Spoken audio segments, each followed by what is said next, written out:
だからファントムじゃないってば。僕は空、今も昔も、そしてこれからもね。答えになってない。はっきりしてるのは、僕は君と同じように人の心を持ってる。それだけさ。楽しかったよ。じゃあね。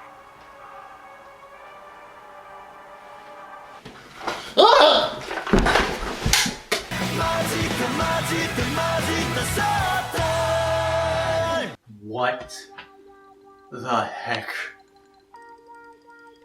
was that?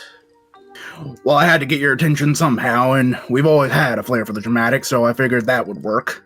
Wait, what? I'm sorry. Who and what are you? Yeah, that's right. You wouldn't know. T didn't recognize me either. Guess I'll probably forget in time too, but, well, not important right at this moment.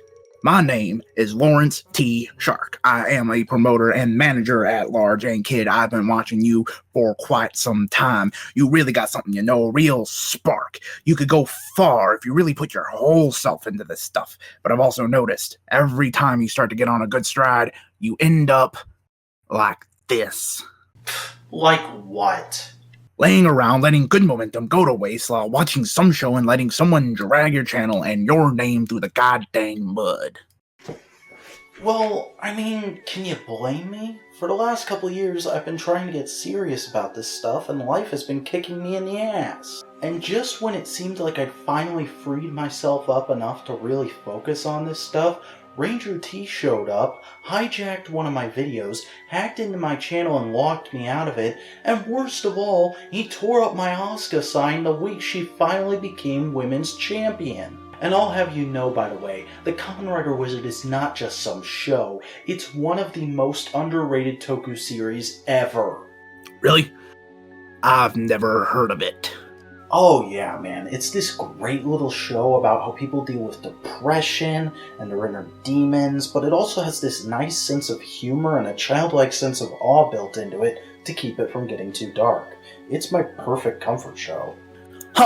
This sounds interesting. Mind telling me about it? Kamen Rider Wizard is good, and I feel the need to open with that statement because a large portion of the people who have seen it disagree with me, and I can't for the life of me figure out why. Wizard is a very solid show with immaculate costume design, pretty well executed action scenes, an incredible score, and it has a plot and cast of characters that all tie into each other really well thematically. And yeah, I'll admit I'm biased in saying that, but not just because Wizard was my first Rider series, it's because every video I make is biased because it's about my opinion. So if you want to write this one off due to that first reason, you can go suck a mayo-covered egg. Since the day I started hearing other people talk about Wizard, most of them did nothing but make really asinine gripes, like, the mystery of what Wise Man and the White Wizard are sucks because it's so obvious they're the same person. Or, I want to like the show, but it's just way too slow, the pacing is awful. And my personal favorite, Haruto is the most bland, uninteresting main character I've ever seen in tokusatsu. No, shut up! You don't have a brains, pudding!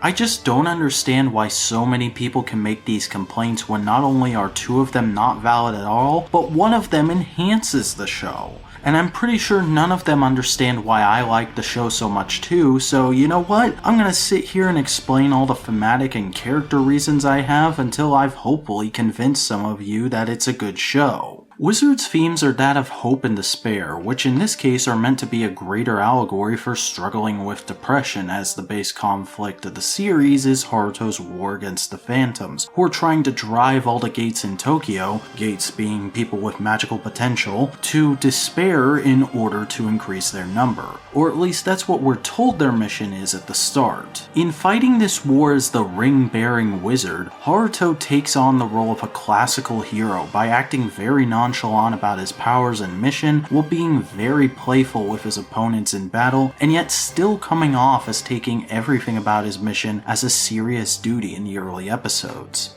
We later learn that Haruto acts this way because of a sordid past he has as an orphan whose parents' last words to him were to tell him to go on living because his future was their hope. And he did so, seemingly being a very driven student who later discovered a passion for playing soccer and almost went pro. But then when he caused his friend to have a major injury on the field, the guilt of it tore him up so bad that he stopped playing and basically disappeared from the lives of everyone he knew. Then at a beach during the solar eclipse of 2012, an event which frames the whole show, Haruto was driven to despair, but thanks to the vow he had made to his parents, he was the only one on that beach who was able to hold on to hope. Having gained the potential to become a wizard, he was given his belt and rings by the white wizard who told him to look after a young girl named Koyomi while fighting the phantoms.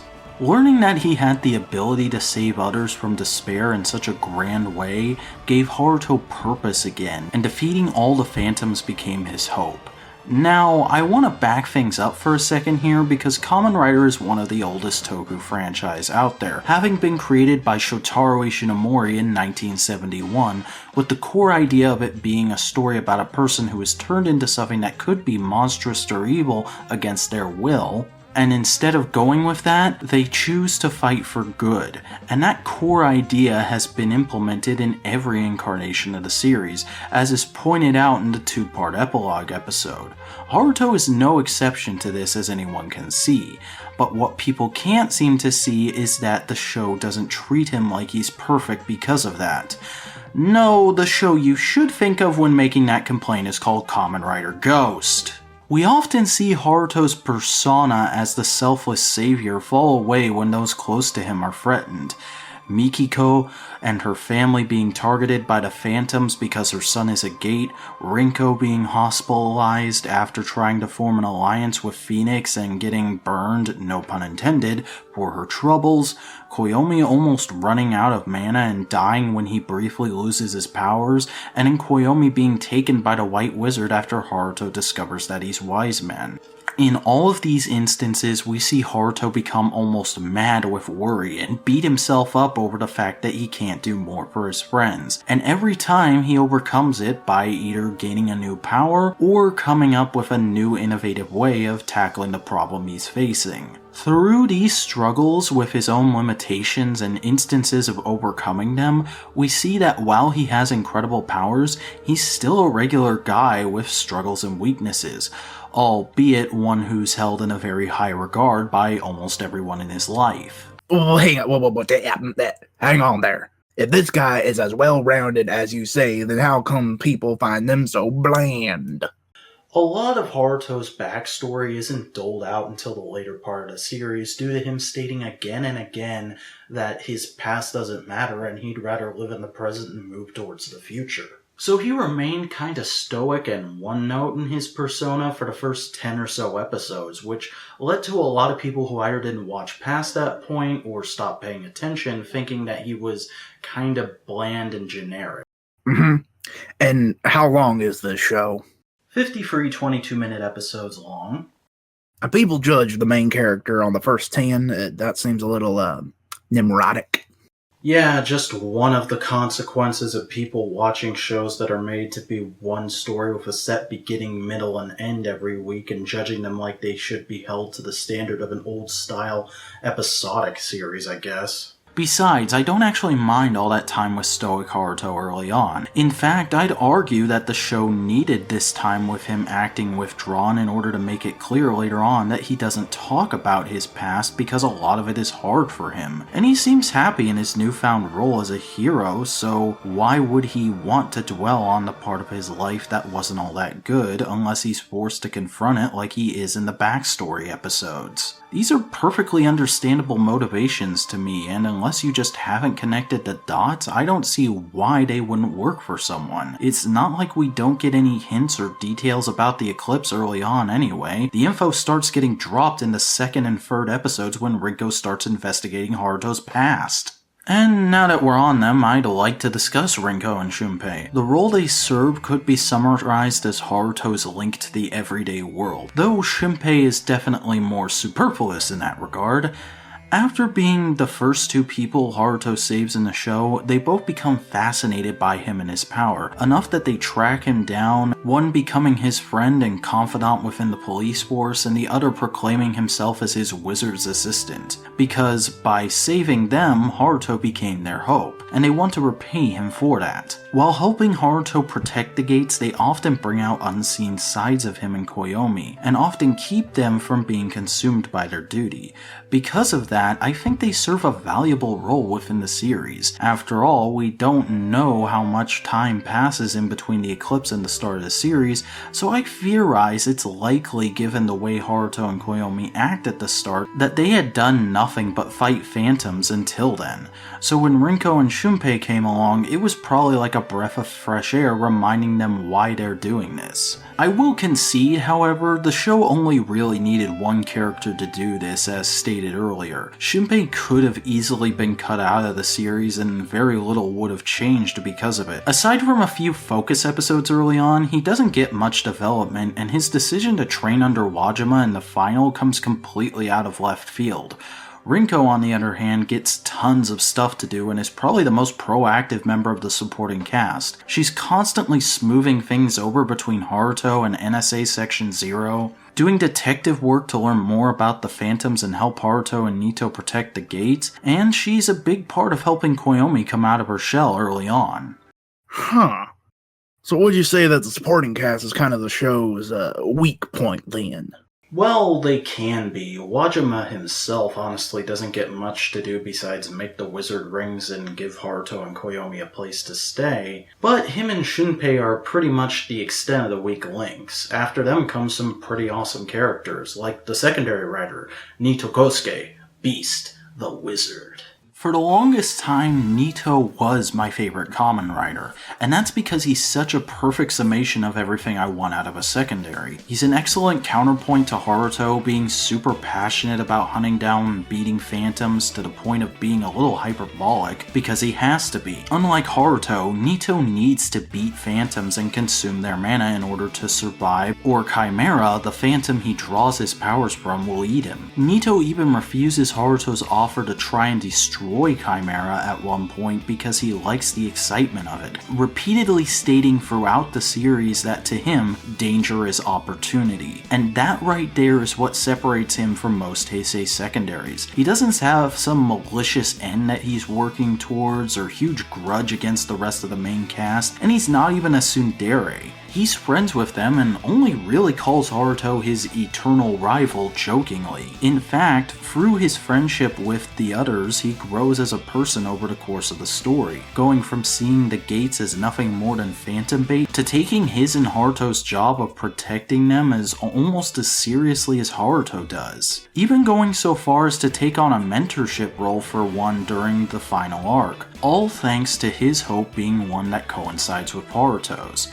beating phantoms and, in Nito's case, one day satisfying Chimera. And that's not even mentioning that he brings in a great recurring gag of his obsession with mayonnaise. お前もかけて何やってんだよかけてみろいらねえよかけてみろやめろマヨネーズだから俺はマヨネーズじゃねえマヨネーズはこっちだ Don't care who you are, that's funny right there. You can't laugh at that, you need to get out of here, so that's funny right there. But Nito isn't the only additional wizard in the cast, and while they don't get a lot of time to shine, I really like all the mages and what little characterization they get. Going in order of appearance, I have to start with Mayo, who got the most development. Mayo is unique among the wizards, as the thing that drove her to despair at first wasn't a new development in her life, but rather learning the truth about a mystery in her past. The truth being that her family, who she had fought missing for a few years, had actually faced a much worse fate. Her sister, Misa, was one of the gates transformed into a phantom during the solar eclipse, and shortly thereafter, the new phantom, Medusa, killed its gate's parents. This is already a lot for Mayu to take in, but then the knowledge that she can never get her sister back even though a monster is running around and wearing her face like a costume becomes the straw to break her back. But like Haruto, she's able to hold on to hope, the hope that she's already made for herself, that her life can be rebuilt without her sister, and the hope that Haruto brings, that he can stop Medusa. And when the White Wizard offers her the chance to become a wizard herself, she jumps at it, wanting to make Haruto's hope of beating the Phantoms her own. It's a great set of motivations, and one that leaves me scratching my head as to why this character isn't talked about more in the Toku community. After all, aren't strong female characters like her all the rage now? Oh yeah, that's right, I forgot. Her suit was used for another character in the summer movie first, so that disqualifies her for some reason. Silly me. Planet of the pudding brains. Yeah, I would have liked her a bit more if she got her own suit, but within the logic of the show, it does make sense that she'd get the standard mage suit, and besides, I don't think it's a valid reason to dismiss Mayu when everything else about the character clearly makes her a strong contender for Best Girl.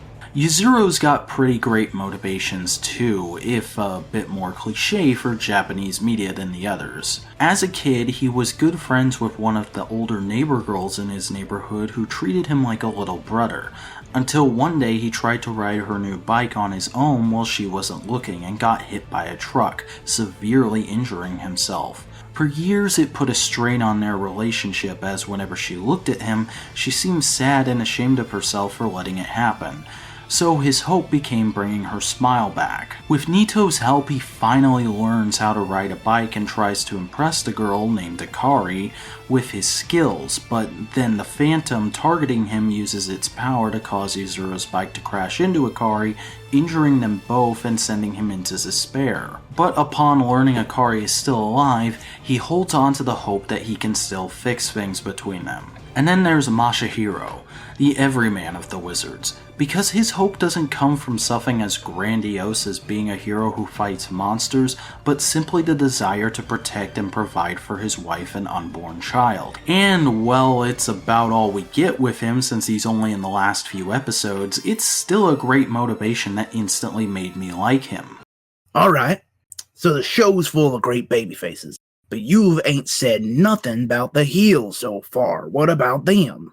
Oh, trust me, man, there's some really great stuff with them, too. The first Phantom we really get to know in the series is Phoenix, Medusa's enforcer who makes sure all the other Phantoms obey her and carry out Wise Man's will. But he's also kept on a short leash by Medusa and Wise Man due to his quick temper and thirst for carnage, which makes him a good foil for Haruto, who often tries to maintain a calm and self-assured attitude to build into his persona as the wizard. And his ability to always come back to life, more powerful each time, builds into the depression metaphor the series is going for, because speaking as someone who has not only had it himself a few times, but has done extensive research on the topic, depression isn't something you can really cure or get rid of. You can only make yourself better or get back in a good mood for a while, or even a really long time, but eventually it does always come back under the right circumstances. But that power and first carnage of his combined with his immortality ends up being his undoing, as, after screwing with Haruto and his friends one too many times, Haruto uses his dragon power to rider kick Phoenix into the sun, dooming him to constantly die and come back to life for all eternity, which to this day is still one of the most badass things I have ever seen in a toku. He's a pretty good first big bad, if a bit one note. Medusa, on the other hand, is a good counterpoint to Phoenix himself, as instead of being brash and simply thirsting for carnage, she's more cold and calculating in her mission to carry out Wise Man's will, whatever that may be. This single-mindedness also ends up being her undoing, as during the later part of the series, she lets her devotion to Wise Man get the better of her, and like all the other Phantoms, she ends up as nothing more than a discarded pawn in his game. Which brings me to the thing that really intertwines these two thematically, the fact that their desires are their ultimate downfalls. Phoenix's need for destruction and Medusa's dream of being at Wise Man's side after the Phantoms have raised an army through holding the Sabbat to presumably take over the world. Both of them are evil desires brought out of them and into the world by their gates, who, going by the flashbacks, were good people, falling to despair. because that's something a deep depression can do to a person if they can't hold on to the hope that things will get better. Twist and warp them into someone worse than before who feels the need to make their desire come true, no matter the cost.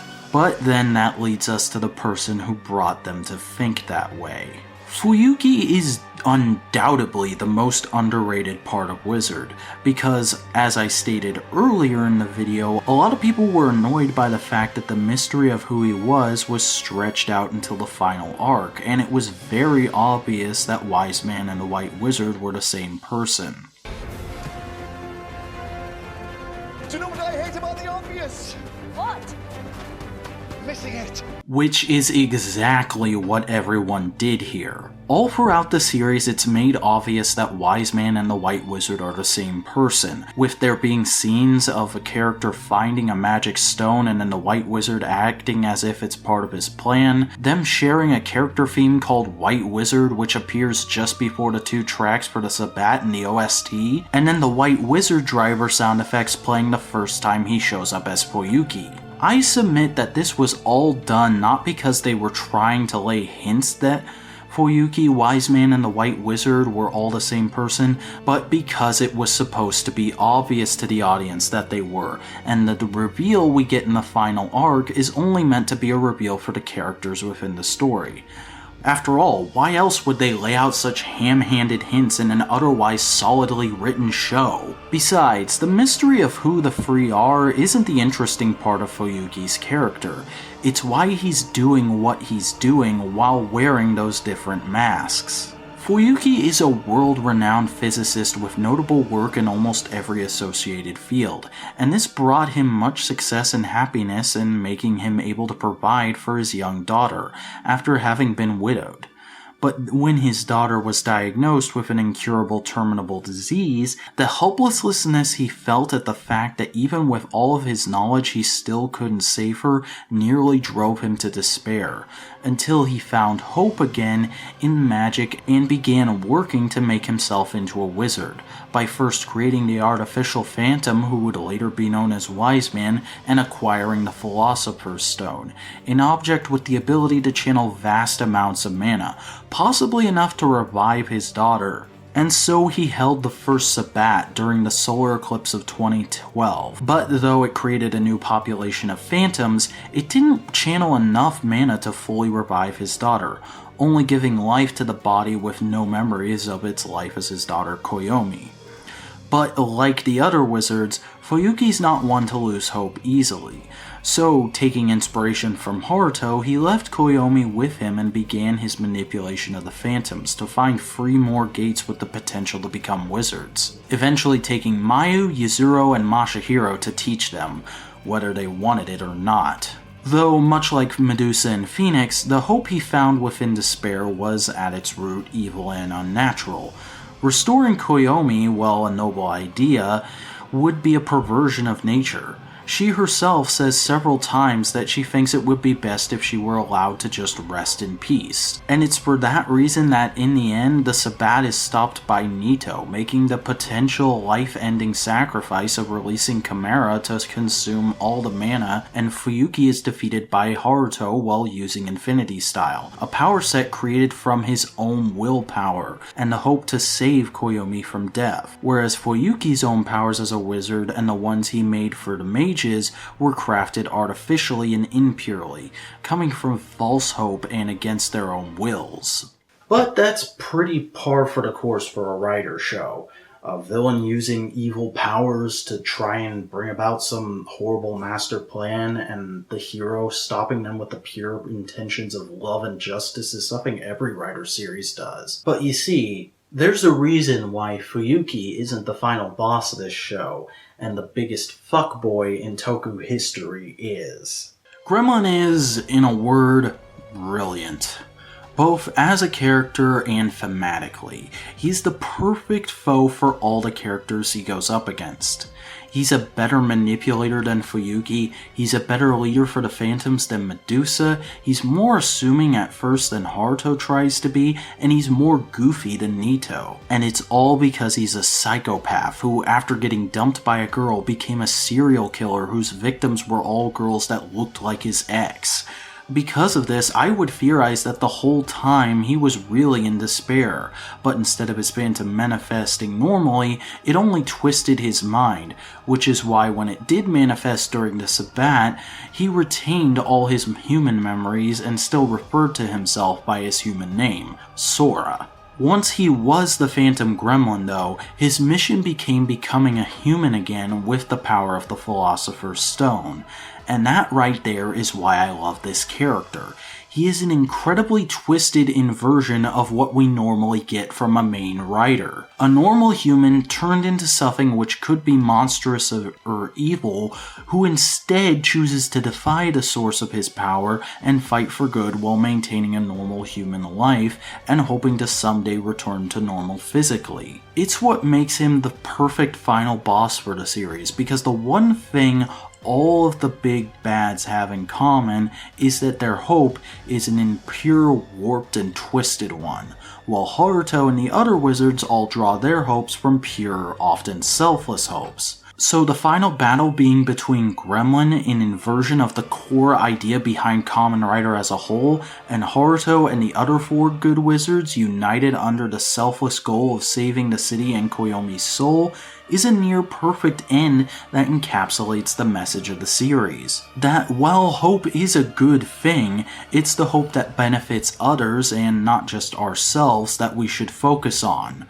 Or, to put it another way, logic clearly dictates that the needs of the many outweigh the needs of the few.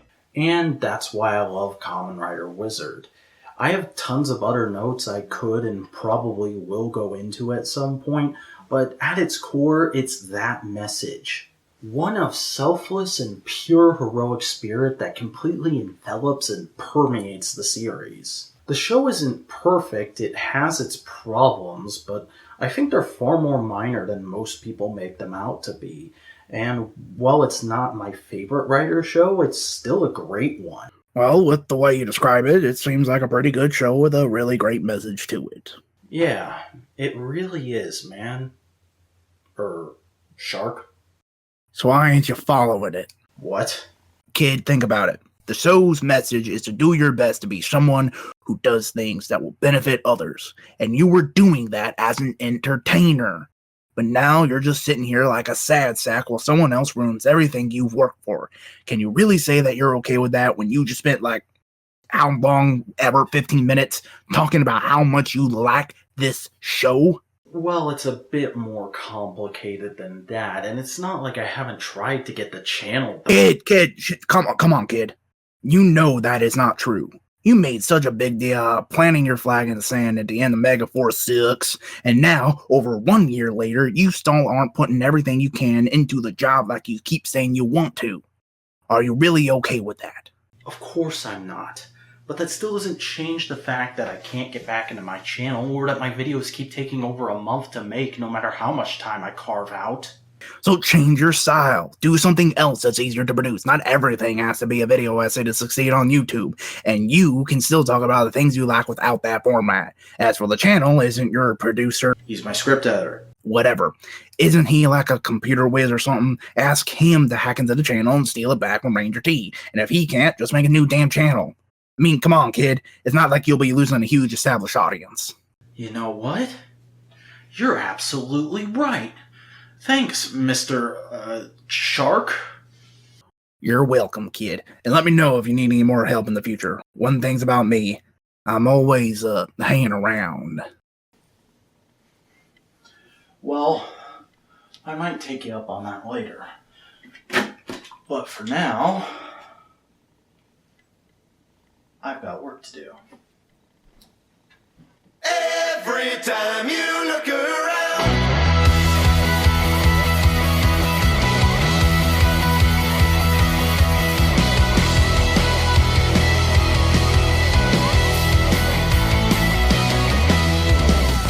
troubles on the wild mind, questions in the sleepless nights, answers that we design only come in maze and mites. This tide gets you down.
sure things are the instincts inside of you. And time ain't your friend.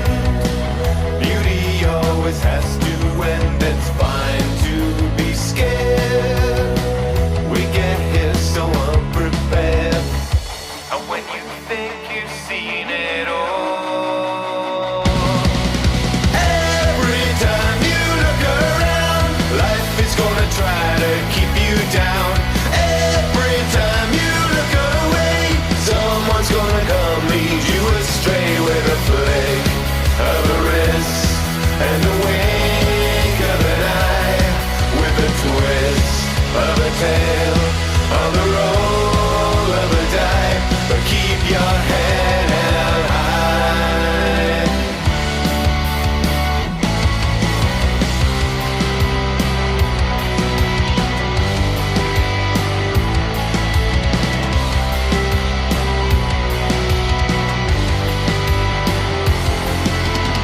And I know it's hard to crack a smile sometimes. The panic drills its way into your mind. But don't lay down.